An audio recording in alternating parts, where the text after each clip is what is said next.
a single piece of paper, stood between 16-year-old Zola Johnson and her dream.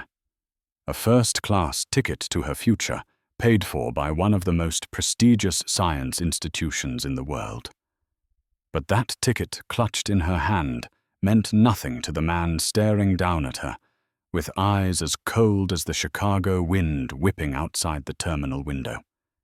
He was Captain Marcus Thorne, a man with wings on his chest and ice in his veins. In his mind, he was the unquestionable authority, the king of his metal bird. And he had just made a decision that would not only shatter a young girl's world, but would also ignite a firestorm of consequences that would cost him everything. This is the story of how one pilot's ugly prejudice met immovable justice, and how the sky itself rejected a man who believed he ruled it. The air in Chicago's O'Hare International Airport hummed with a unique kind of energy, a symphony of rolling suitcases, muffled announcements, and the low, constant thrum of anticipation. For 16-year-old Zola Johnson, it was the soundtrack to the first day of the rest of her life. She clutched the strap of her backpack, the fabric worn smooth from years of carrying textbooks that weighed more than she did. Inside that backpack, nestled between a copy of Fundamentals of Astrodynamics and a well-loved notebook filled with complex propulsion equations, was her laptop. On that laptop was the culmination of 3 years of relentless work, a simulation of a low-thrust trajectory for an interplanetary probe, a project that had won her the coveted internship at NASA's Jet Propulsion Laboratory in Pasadena, California. Zola was not just a bright student.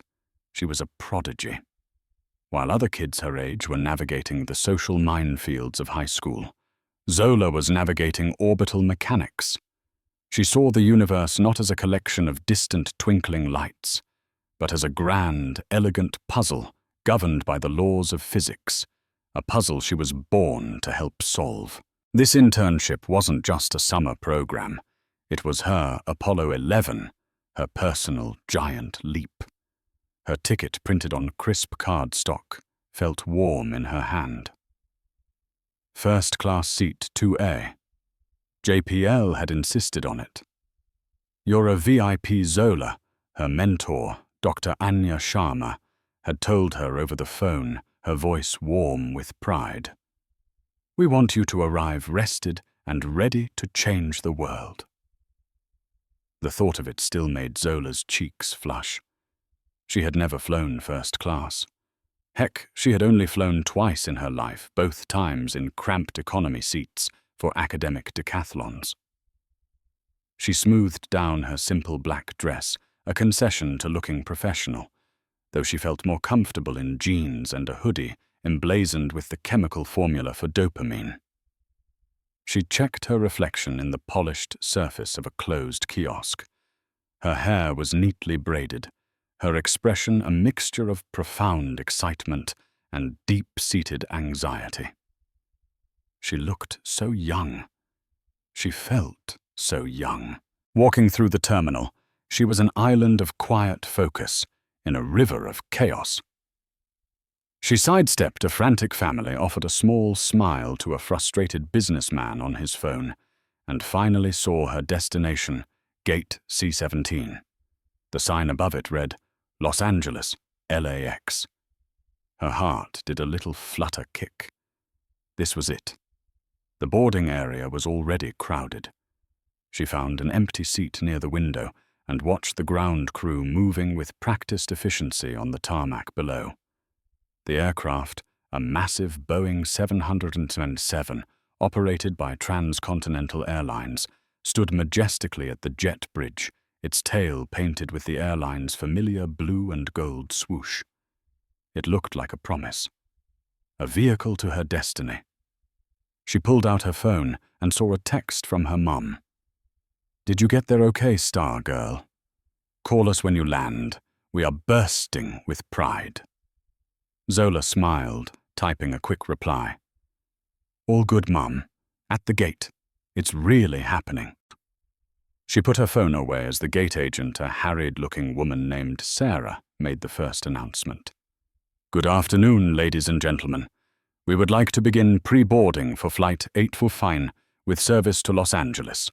At this time, we invite our active duty military personnel and families traveling with small children to approach the gate. Zola's pulse quickened. Next would be first class. She took a deep breath, the sterile, recycled air of the airport filling her lungs.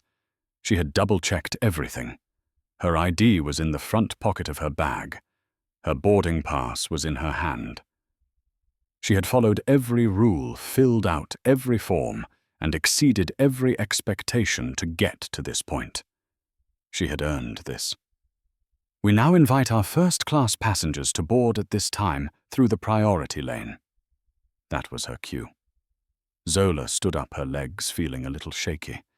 She joined the short line of well-dressed business travelers, feeling a familiar twinge of imposter syndrome. They all looked like they belonged here, with their expensive briefcases and air of casual authority. Zola felt like a kid playing dress-up. She reminded herself of Dr. Sharma's words. "You are a VIP." As she reached the front of the line, a man in a crisp pilot's uniform stepped out from the jet bridge, speaking in a low, sharp tone to the gate agent. He was tall and imposing, with silver-streaked hair and a jaw that looked like it had been carved from granite. The name tag on his chest read Captain Marcus Thorne. He had an air of absolute unyielding command. He glanced over the handful of passengers in the priority lane, and his eyes, a piercing shade of steel blue, snagged on Zola. It was just a glance, a flicker of an eye, but it felt heavy, laden with something she couldn't quite name. It wasn't curiosity. It was appraisal, and then dismissal. He turned back to the gate agent, said something final, and then strode back onto the jet bridge without a second look. Zola pushed the unsettling moment from her mind. It was probably nothing. She was just nervous. She stepped forward and handed her boarding pass and ID to Sarah, the gate agent. "Good afternoon," Zola said, her voice clear and steady. Sarah offered a tired smile. "Good afternoon. Welcome aboard." She took the ticket and placed it on the scanner. A cheerful beep sounded. "Enjoy your flight, Ms. Johnson. You're in 2A, on your left." Zola felt a wave of relief wash over her. She smiled back, a genuine, radiant smile. "Thank you. I will." She took her ticket back and took her first step onto the jet bridge, her heart soaring. The cool, quiet corridor felt like a portal to her future. She was just a few feet from the aircraft, a few hours from JPL, a lifetime away from the small apartment where she'd first dreamed of the stars. But she only made it 3 steps before a voice, cold and hard as iron, stopped her in her tracks. "Hold on a minute." It was Captain Thorne. He had re-emerged from the aircraft and was standing arms crossed, blocking her path. His face was a mask of stern authority, his eyes narrowed.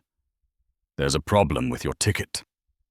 The cheerful hum of the jet bridge's ventilation system suddenly sounded like a roar in Zola's ears. The world seemed to shrink to the narrow confines of the corridor and the imposing figure of the man standing before her. "A problem," Zola repeated, her voice barely a whisper.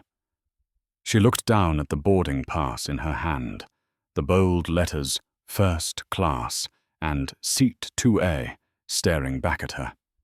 It had just scanned perfectly. Captain Marcus Thorne didn't look at the ticket. He didn't look at the gate agent, who was now peering anxiously from her station. He looked only at Zola, his gaze sweeping over her simple dress, her worn backpack, and her braided hair. It was a look that stripped away her accomplishments, her intelligence, her very identity, and replaced them with a single unspoken assumption. You do not belong here. The scanner can be faulty, he said, his voice clipped and devoid of any warmth. Let me see that. He didn't ask. He commanded. Zola's hand trembled slightly as she held out the boarding pass. Thorne snatched it from her fingers, his knuckles brushing against hers. He held it up, scrutinizing it, as if it were a poorly forged document. The silence stretched thick and uncomfortable. A few other first-class passengers behind Zola began to murmur, their impatience growing. This is unusual, Thorne announced, his voice loud enough for everyone to hear. He turned to Sarah, the gate agent, who had now stepped onto the jet bridge.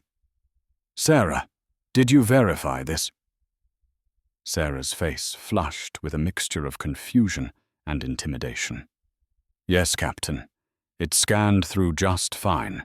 The name matches the manifest. Zola Johnson, seat 2A. Thorne ignored her confirmation. He turned his cold gaze back to Zola. Who purchased this ticket for you? He demanded. The question hung in the air, heavy with insinuation. He wasn't asking for information. He was issuing a challenge. Zola's spine stiffened. The initial shock was beginning to curdle into a slow, burning anger. She had been questioned her whole life by teachers who were surprised by her test scores, by fellow students who couldn't believe she was in their advanced placement classes. But this was different. This was raw, public humiliation. It was purchased by my internship program, Zola said, her voice finding its strength. The Jet Propulsion Laboratory. A flicker of something disbelief, perhaps even contempt, crossed Thorne's face. JPL, NASA's JPL. Yes, sir, Zola said, forcing a respectful tone she did not feel. I'm starting a summer internship there. Thorne let out a short, incredulous laugh. It wasn't a sound of amusement. It was a sound of dismissal. Right. Look, I don't know what kind of story you're trying to pull, but we have protocols. There's been a rash of credit card fraud with high-value tickets, and frankly, this situation has all the red flags. Red flags? Zola's voice rose slightly. What red flags? My ticket scanned. My ID matches. What is the problem? The problem, young lady, Thorne said, stepping closer, using his height to loom over her, is that I am the pilot in command of this aircraft. My authority is absolute when it comes to the safety and security of my flight, my crew, and my passengers.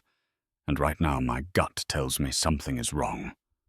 The words safety and security were like weapons designed to silence any opposition.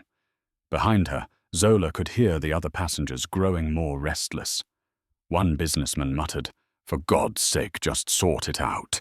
We have a schedule to keep." An elderly woman with kind eyes who had been standing behind Zola spoke up. "Excuse me, Captain, but the girl's ticket scanned fine. Can't we just move along?" Thorne shot her a withering glare. "Ma'am, this is a security matter. Please remain patient." He turned back to Zola, his expression hardening into a final verdict. "I'm not comfortable with this. I'm not allowing you to board." The words hit Zola like a physical blow.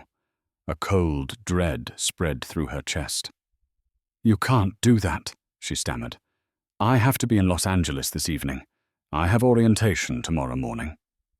"I can and I am," Thorne stated flatly. He handed the ticket back to Sarah, not to Zola. "Sarah, find this passenger another flight.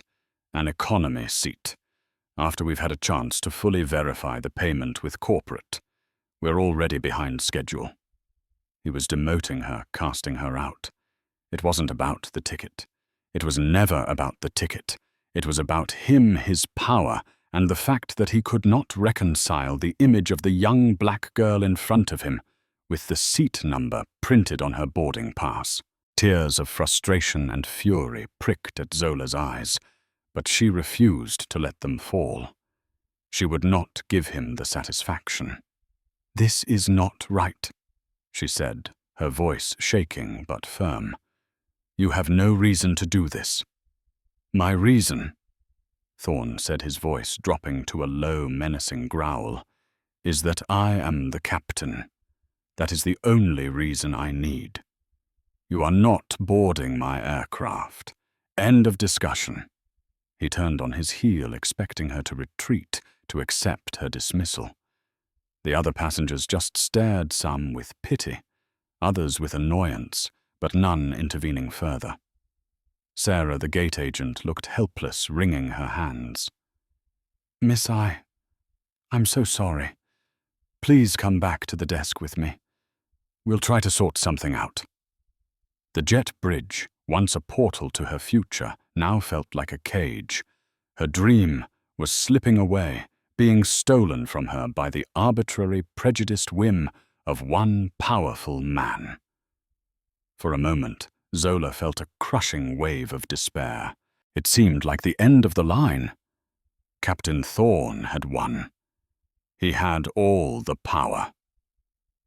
But he and everyone else standing there had failed to notice one other passenger, a man who had been standing quietly at the back of the priority line, watching the entire exchange with a calm, analytical gaze. He was unassuming, dressed in a simple traveler's attire of a polo shirt and slacks. He hadn't said a word. He just watched. And as Captain Thorn made his final authoritative pronouncement and turned his back on the distraught teenager, the quiet man took a deliberate step forward.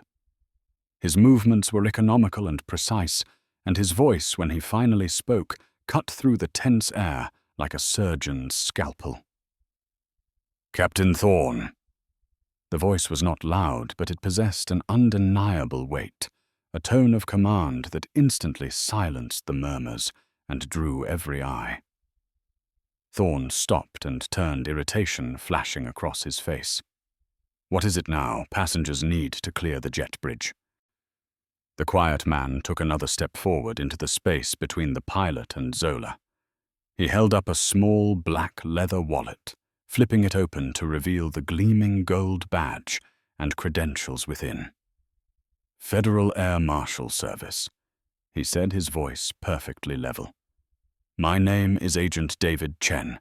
You and I need to have a conversation, right now." Agent David Chen had boarded hundreds of flights. His job was to be invisible, to blend into the tapestry of travelers until he was needed. He was a master of observation, a student of human behavior in the pressurized ecosystem of air travel.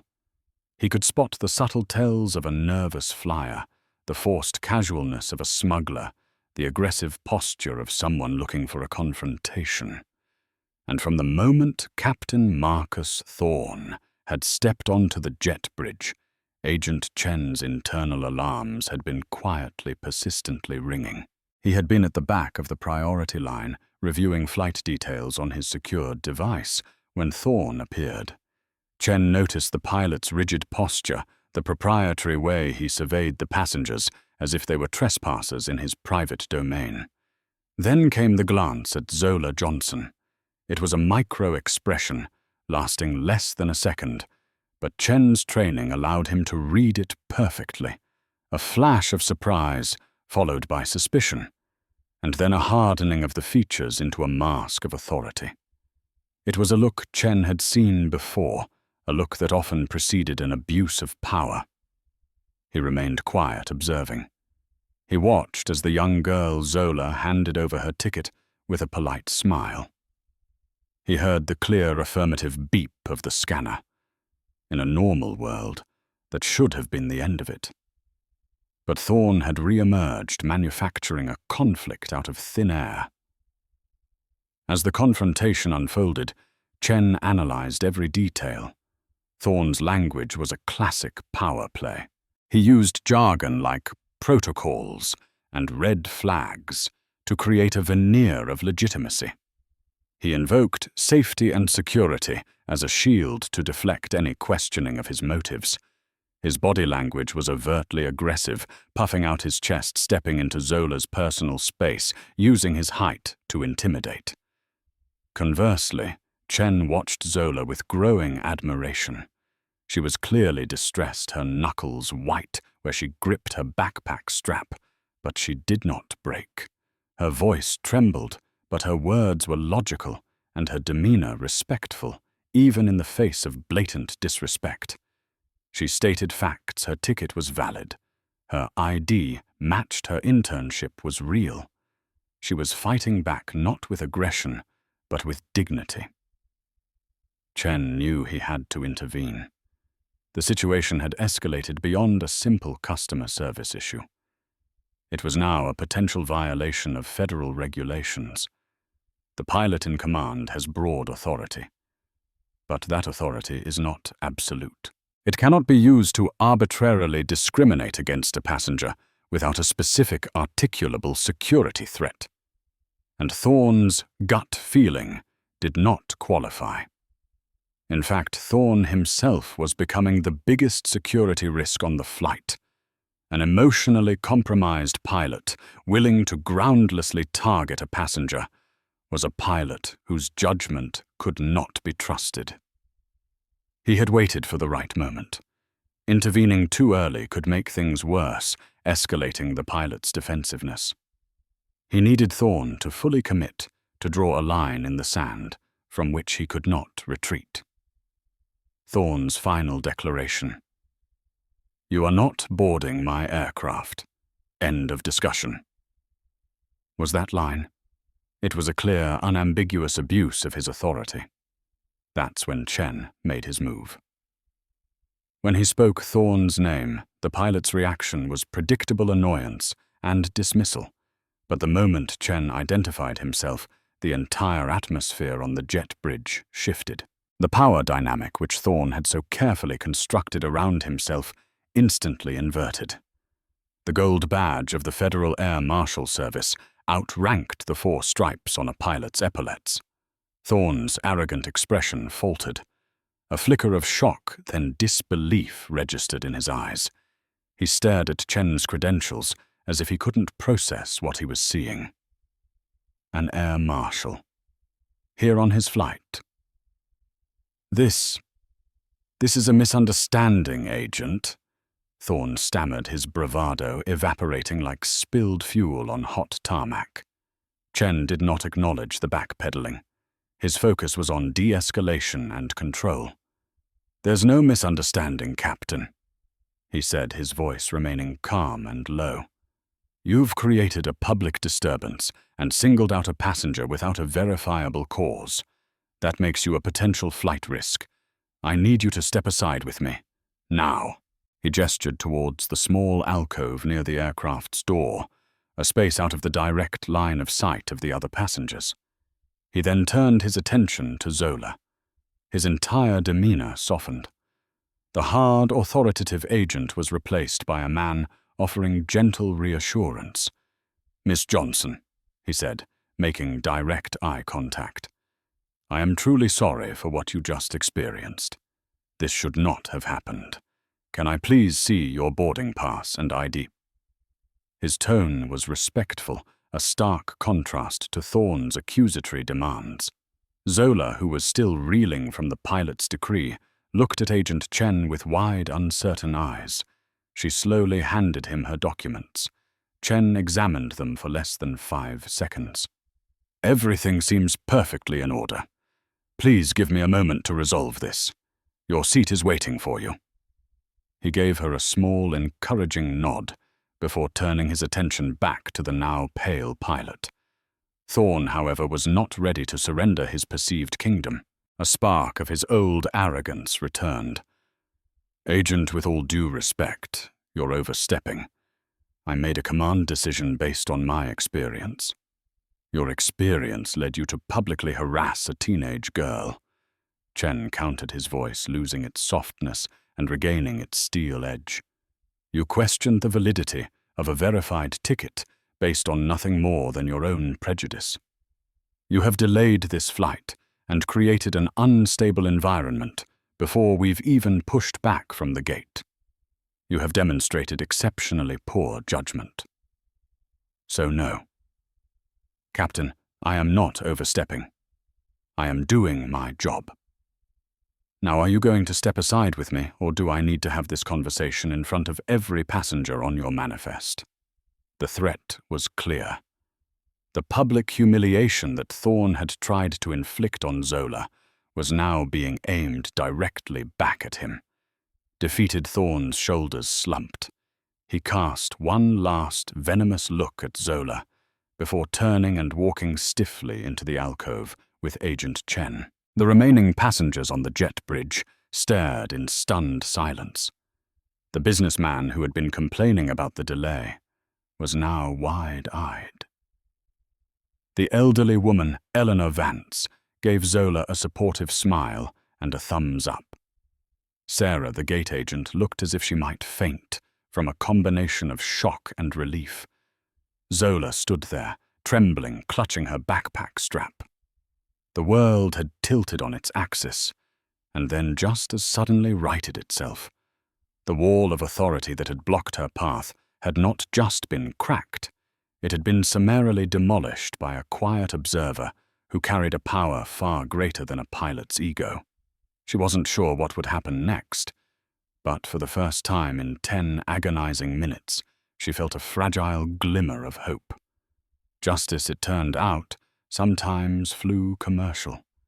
Inside the small alcove, out of direct view, but still within earshot of the flight attendants preparing the galley, the confrontation reached its climax. The space was tight, forcing a proximity that amplified the tension. Captain Thorne, stripped of his public stage, attempted to regain control. "Listen, Agent," he began, his voice a conspiratorial whisper. "Let's be reasonable. I have a flight to command. I've been flying for 25 years. I know a potential problem when I see one. You have to trust my instincts." Agent Chen leaned against the bulkhead, his posture relaxed, but his eyes sharp and unyielding. "Instincts?" He repeated the word, dripping with skepticism.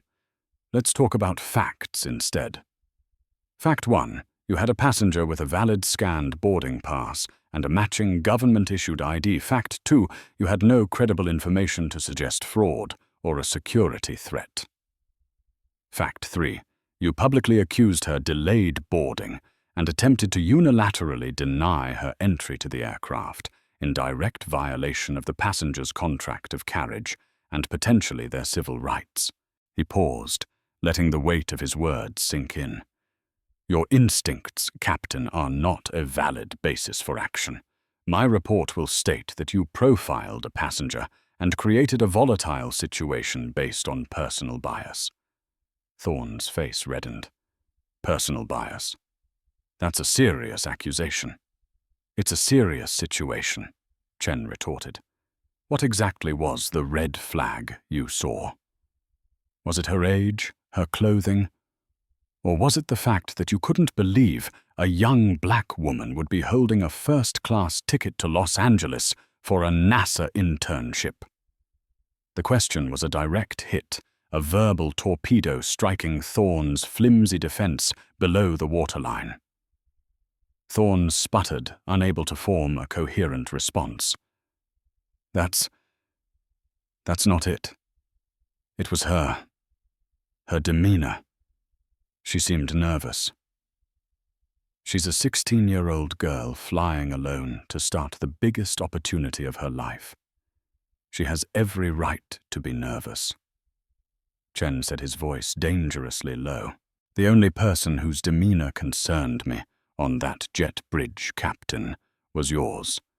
Your aggression, your arrogance, your immediate escalation of the situation. You are compromised. Thorne finally seemed to grasp the gravity of his predicament. This wasn't a conversation he could win. This wasn't a gate agent he could intimidate. The man in front of him held his entire career in the palm of his hand. Panic began to set in. "Okay, look," Thorne said, his voice pleading now. "Maybe I overreacted. It's been a stressful day. We can just let her board, and I'll forget this ever happened. No harm, no foul." Chen pushed himself off the bulkhead. We are far beyond no harm, no foul. Harm was done. You humiliated a child in public. You undermined the authority of the ground crew. And most importantly, you have proven to me that you are not in the proper emotional or psychological state to be in command of a multi-million-dollar aircraft with 247 souls on board. The finality in Chen's tone was unmistakable. This was not a negotiation. It was a verdict. "What are you saying?" Thorne asked, his voice barely audible. "I'm saying you are being removed from this flight," Chen stated. "I am officially declaring you unfit for duty. You will not be stepping foot in that cockpit." The color drained completely from Thorne's face. He looked as if he'd been punched in the gut. "You can't do that. This is my flight. I am the captain." "You were the captain," Chen corrected him. "Right now, you're a liability. Hand me your airline ID and your cockpit access credentials." For a moment, Thorne looked like he might refuse, like he might physically resist. His hands clenched into fists. He was a man whose entire identity was wrapped up in his uniform, his title, his authority. Being stripped of that in this manner was a fate worse than death. But then he looked into Agent Chen's eyes. There was no anger, no malice, just the cold, hard certainty of federal law. Thorne knew he had lost. His rebellion deflated, leaving behind a hollowed-out man. With trembling hands, he reached into his jacket, pulled out his ID lanyard, and handed it over to the Air Marshal. Chen took the credentials and spoke into the small radio on his shoulder. "Chen to O'Hare Field Office. I have a situation on Transcontinental 815 at Gate C-17. I have deemed the pilot in command, Marcus Thorne, unfit for duty. I need airline management and airport security at the gate immediately. Acknowledge." A voice crackled back in his earpiece. "Acknowledged, Chen. Units are en route. ETA 2 minutes." The reversal was total and absolute. The king had been dethroned. Agent Chen stepped out of the alcove, leaving a stunned Marcus Thorne to contemplate the wreckage of his career. He walked back to Zola, who was now being shielded by the kind elderly woman, Eleanor Vance. "Miss Johnson," Chen said, his voice once again calm and reassuring. He handed her back her boarding pass and ID. "My apologies for the delay. Captain Thorne will not be flying today. The airline is arranging for his first officer to take command, but there will be a slight delay while a new co-pilot is brought in. The flight is secure. You may board whenever you are ready. Your seat is waiting." He then addressed Sarah, the gate agent, who was watching with a stunned expression. "Please resume the boarding process for the other passengers. Management will be here shortly to assist." Sarah nodded dumbly, still trying to process the sudden dramatic shift in power.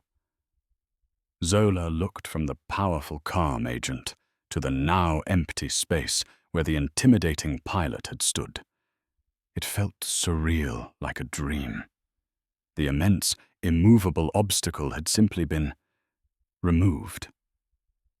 She looked down at her ticket, then back at Agent Chen. "Thank you." She whispered the words, feeling inadequate. Thank you. Everyone has the right to travel with dignity, Miss Johnson," Chen replied with a small smile. "You just focus on your internship. Go show them what you've got." With a final nod, he stepped back, positioning himself discreetly near the cockpit door. His role as an unseen guardian resumed. Zola took a deep, shuddering breath, and under the approving gaze of Eleanor Vance, she turned and walked down the jet bridge. This time, no one stopped her. She stepped through the doorway of the Boeing 777 and into the calm, quiet sanctuary of the first-class cabin. A flight attendant greeted her with a warm smile, completely unaware of the drama that had just unfolded. "Welcome aboard, miss. Can I get you a pre-departure beverage?" Zola found her seat, 2A, a plush leather chair by the window. As she sank into it, the adrenaline began to fade, leaving an exhausted ache in its place. She had been tested, and she hadn't broken, but the victory felt complex, tainted by the ugliness of the encounter. She looked out the window back towards the gate, just as 2 uniformed airport police officers and a frantic-looking man in a suit arrived. A moment later, they escorted a slumped, defeated-looking Marcus Thorne off the jet bridge and away, his career ending not with a dignified retirement, but with a walk of shame through a crowded terminal. The reversal was complete. The removal of a captain from his flight is not a subtle event. It sends ripples through the rigid clockwork world of airline operations, and Flight 815 was now at the epicenter of a logistical and administrative earthquake. As Zola settled into her seat, trying to calm her racing heart, the cabin buzzed with a low murmur.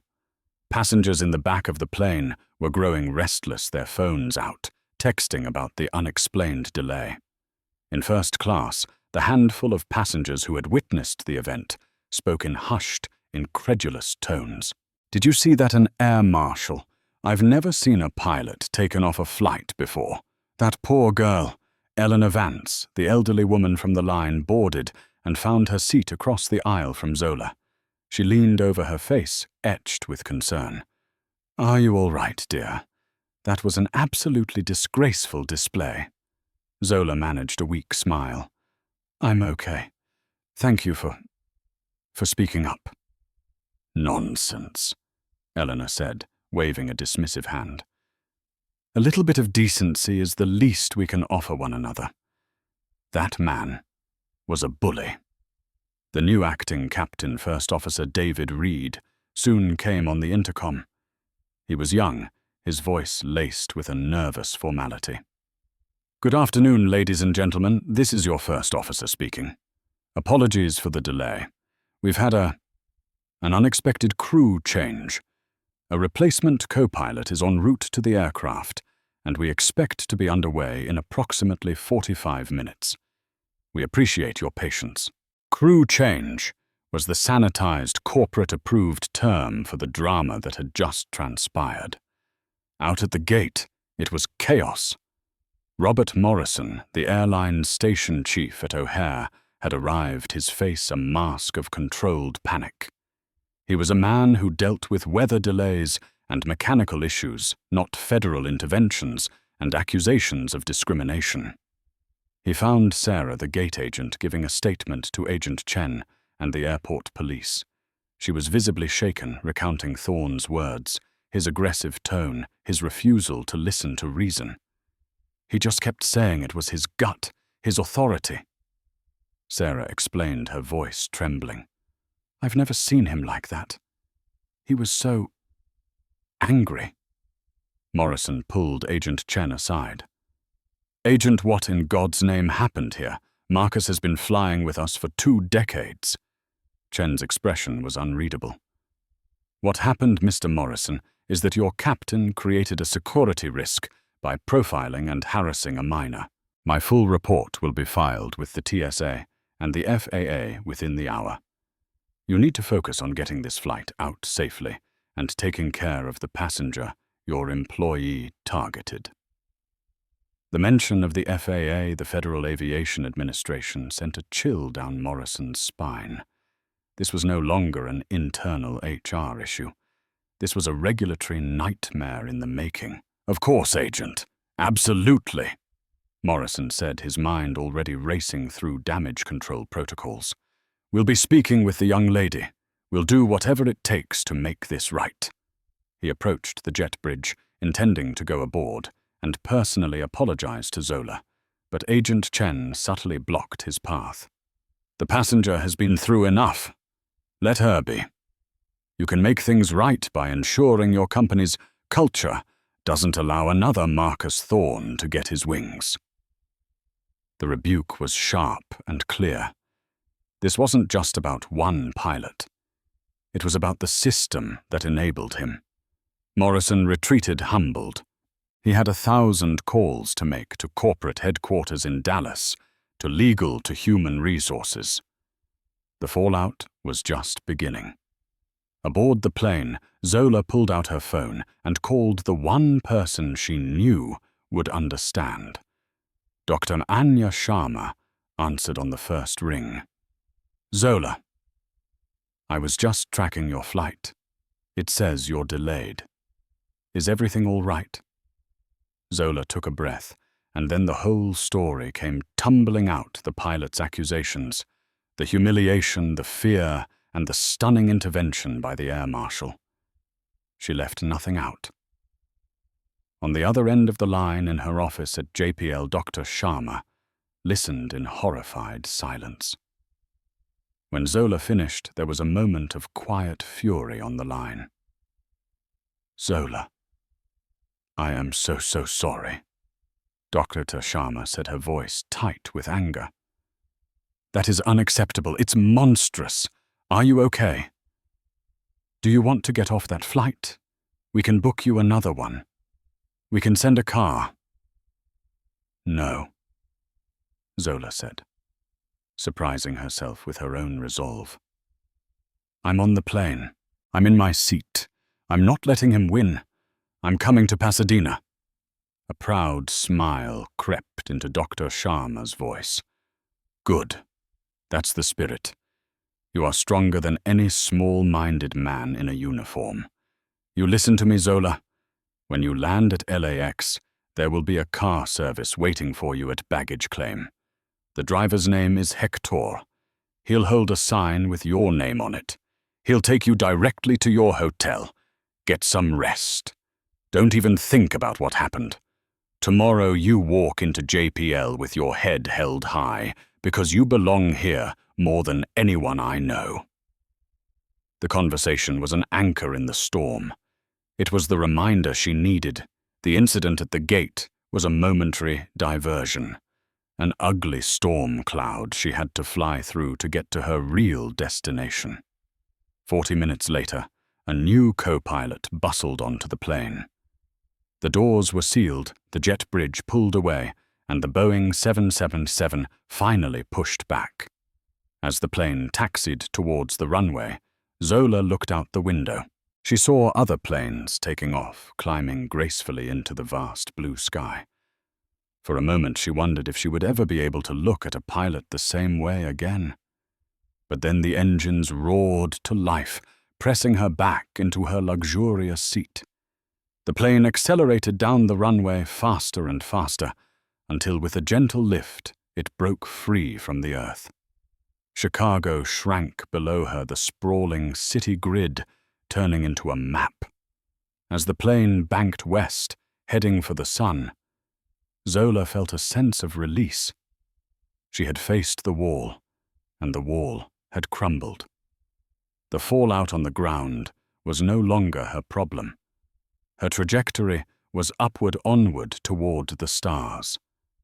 For Captain Marcus Thorne, the world didn't just crumble, it vaporized. The walk from Gate C-17 to the airport's sterile security office was the longest of his life. The usual deference and respect he received while in uniform were gone, replaced by the averted gazes of his colleagues and the cold professionalism of the police officers flanking him. He was put on immediate unpaid administrative leave. By the time Flight 855 landed in Los Angeles, Transcontinental's corporate legal team was already in crisis mode. Agent David Chen's report was as damning as it was meticulous. It detailed Thorne's unprovoked verbal aggression, his creation of a hostile environment, and his discriminatory actions based on no articulable security threat. It was a career-ending document. The airline, terrified of a massive lawsuit and a PR catastrophe, launched its own internal investigation, but it was a mere formality. They interviewed Sarah, the gate agent, who tearfully corroborated every detail. They interviewed Eleanor Vance, who wrote a scathing 2-page letter to the CEO describing Thorne's behavior as a disgusting abuse of power and thinly veiled bigotry. They even pulled Thorne's personnel file. It turned out this wasn't the first time. Over his 25-year career, there had been a dozen minor complaints. A flight attendant who felt he was verbally abusive. A passenger who claimed he was dismissive and rude. A co-pilot who noted his unnecessary rigidity regarding protocol. Each incident on its own was small, a forgettable blip. But when compiled, they painted a portrait of a man with a deep-seated authority complex and a history of prejudice. He had always been protected by his seniority and his union. Until now, he had finally picked a fight in front of the wrong person. 2 weeks after the incident, Marcus Thorne was terminated from Transcontinental Airlines. He lost his multi-million-dollar pension, his health benefits, and his travel privileges. But Karma's bill was not yet paid in full. The FAA, acting on Chen's report and the airline's findings, opened its own investigation. They subjected Thorne to a battery of psychological evaluations and conduct reviews. Their conclusion was brutal. Captain Thorne exhibited signs of an authoritarian personality disorder, and his actions on Flight 859 demonstrated a catastrophic failure of judgment. His commercial pilot's license was suspended indefinitely, requiring him to undergo extensive sensitivity training and psychological counseling with no guarantee of reinstatement. At 58 years old, his career as a pilot was over. The news spread through the aviation community like wildfire. Thorne became a pariah. The friends who used to join him for drinks after a long haul stopped calling. His neighbors in his manicured suburban community started avoiding eye contact. His wife, mortified by the scandal and weary of years of his controlling behavior, finally left him. He spent his days in his empty, oversized house, watching the news and simmering in a stew of self-pity and rage. He saw himself as the victim, a man whose distinguished career was destroyed by an overzealous federal agent and a professional victim of a girl. He never once considered that his own actions, his own prejudice, were the sole cause of his downfall. One evening, about a year after the incident, he was flipping through channels when a local news segment caught his eye. It was a feature on rising stars in science and technology, and there on the screen was Zola Johnson. She wasn't a 16-year-old girl in a simple dress anymore. She was a confident 17-year-old, standing in a clean room at JPL, pointing to a component of the Mars rover she had helped design. The reporter's voiceover was glowing. Zola Johnson, once a summer intern, has now been awarded the prestigious Caltech Presidential Scholarship. Her work on optimizing power conservation for deep space probes has been called revolutionary by her mentors. Zola was speaking, her voice clear and passionate. The universe doesn't care where you come from, what you look like. It only responds to curiosity, hard work, and the rigor of mathematics. The goal is to keep reaching, to keep pushing the boundaries of what we think is possible. Thorne stared at the screen, the remote falling from his slack hand.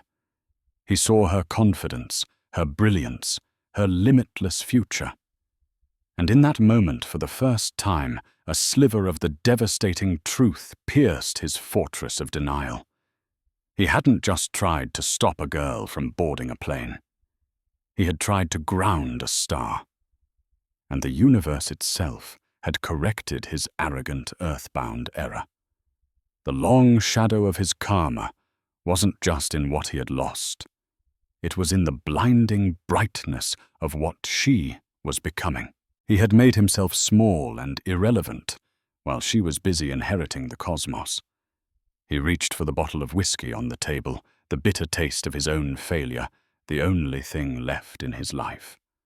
Zola Johnson walked onto the stage at the California Institute of Technology to a roar of applause. 3 years had passed since that day at O'Hare.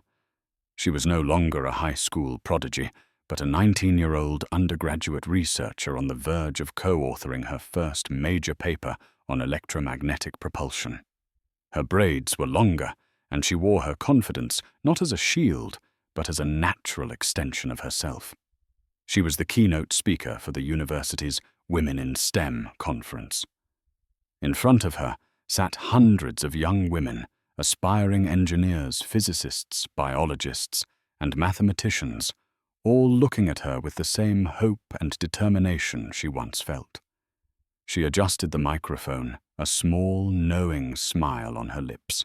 "Good morning," she began, her voice resonating through the auditorium. 3 years ago, I was on my way to my dream internship, and I was almost stopped, not by a complex equation, not by a failed experiment, but by a man who decided that I didn't look like I belonged in seat 2A. A hush fell over the crowd. She had rarely spoken about the incident in public, but today it felt necessary. He was a pilot, a man of authority, and he used that authority to try and block my path. He questioned my ticket, my intelligence, my very presence. He told me I wasn't getting on his aircraft. And for a few terrifying minutes I believed him. I felt small, powerless, and utterly alone. She paused, making eye contact with the students in the front row. But then something incredible happened. Someone else stepped in. An Air Marshal, a man who saw not what the pilot wanted to see, but the simple truth. He used his authority not to diminish, but to uphold, not to exclude, but to protect. He showed me that for every person who will try to build a wall in front of you, there are others who are willing to help you tear it down. That day, she continued, her voice gaining strength, I learned the most important lesson of my life, and it had nothing to do with physics. I learned that your trajectory is not defined by the obstacles placed in your way. It is defined by your response to them. It is defined by your resilience, your refusal to be grounded by someone else's small-mindedness. She spoke for 20 minutes, not just about her research, but about the importance of mentorship, the power of solidarity, and the need to build a scientific community that was as diverse as the universe it sought to explore. She never mentioned Marcus Thorne by name. He was irrelevant, a footnote in her story, a piece of turbulence on her otherwise upward journey.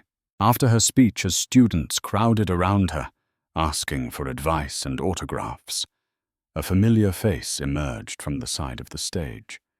It was Agent David Chen. He was older, with a few more grey hairs at his temples, but he had the same calm, steady presence.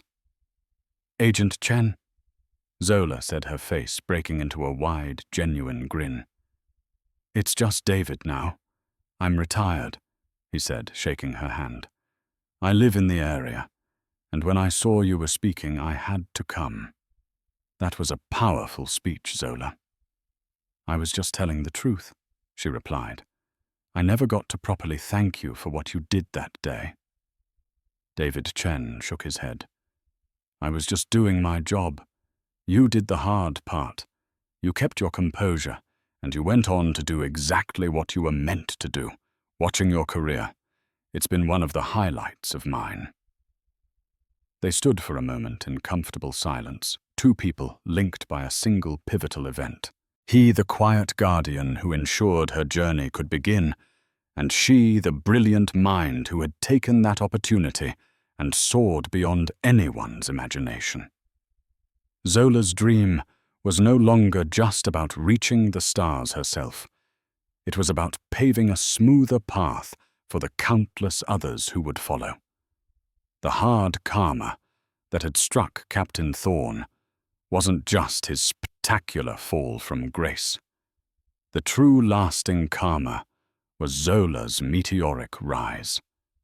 It was the irrefutable living proof that you can't keep a brilliant mind, a determined spirit, or a righteous dream on the ground for long. They will always eventually find a way to fly. Zola's story is a powerful reminder that the worst moments of our lives do not have to define our destination. It's a story about the ugly face of prejudice, but it's also a testament to the quiet integrity of people like Agent Chen and the unbreakable spirit of a young woman who refused to be denied her dream. Captain Thorne's karma was swift and devastating, a direct consequence of his own hatred. But the more beautiful karma is Zola's success, the ultimate proof that talent, intelligence, and grace will always triumph over bigotry. Her journey shows us that while one person's prejudice can try to close a door, a community's support and one's own resilience can blast open the gates to the entire universe. If Zola's story of resilience and Captain Thorne's stunning downfall resonated with you, please hit that like button to show your support. Share this video with someone who needs to hear that justice, however delayed, can be incredibly powerful. And don't forget to subscribe and click the notification bell for more real-life stories of karma and consequence. What did you think of the Air Marshal's actions? Let us know in the comments below. Your engagement helps us bring these important stories to light. Thank you for listening.